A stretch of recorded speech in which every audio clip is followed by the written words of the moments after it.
ஓம் சாந்தி. VK. Surajbhai அவர்களின் தாரணை வகுப்பு மே 2, 2025.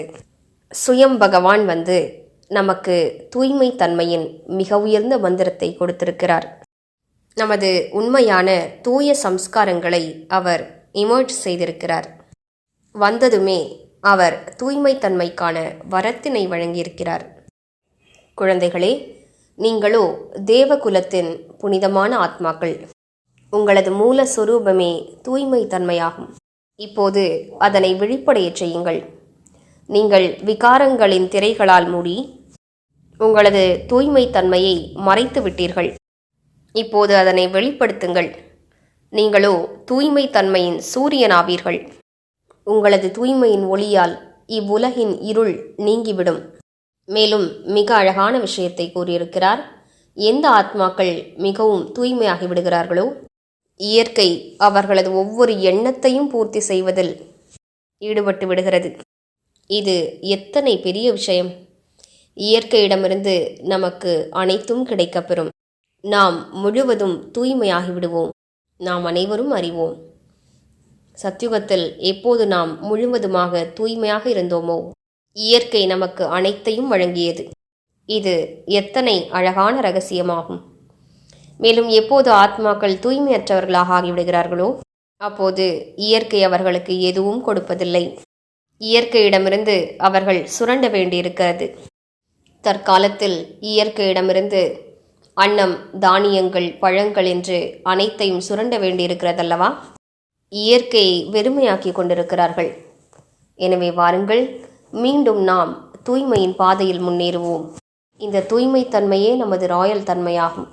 இதன் மூலமே நமது முகங்களில் அரச சம்ஸ்காரங்கள் தோன்றும்.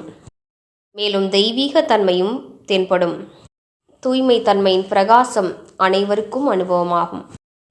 வரக்கூடிய காலகட்டத்தில் வைரங்களை போன்று முழுவதுமான தூய்மை அடைந்த ஆத்மாக்கள் நெற்றியின் நடுவே பிரகாசிப்பார்கள்.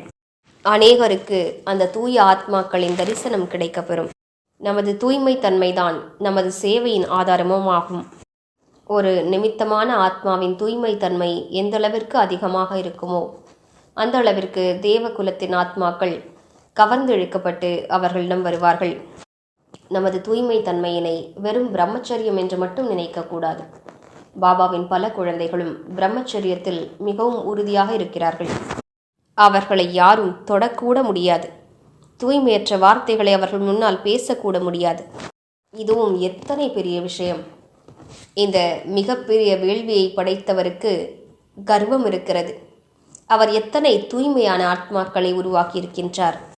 ஆனால் தூய்மையின் ஜொலிப்பு, தூய்மையின் தெய்வீகத்தன்மை, தூய்மையின் பலம் நமக்குள் எப்போது வரும் என்றால், எப்போது நாம் தூய்மை தன்மையின் ஆழத்திற்கு செல்வோமோ, அதாவது வீணான எண்ணங்களிலிருந்து கூட விடுபட்டு இருப்போமோ, சாதாரணமான எண்ணங்களிலிருந்து கூட விடுபட்டிருப்போமோ, மேலும் சுயமரியாதையின் உயர்ந்த எண்ணங்களில் நிலைத்திருப்போமோ, அப்போதுதான் ஏற்படும்.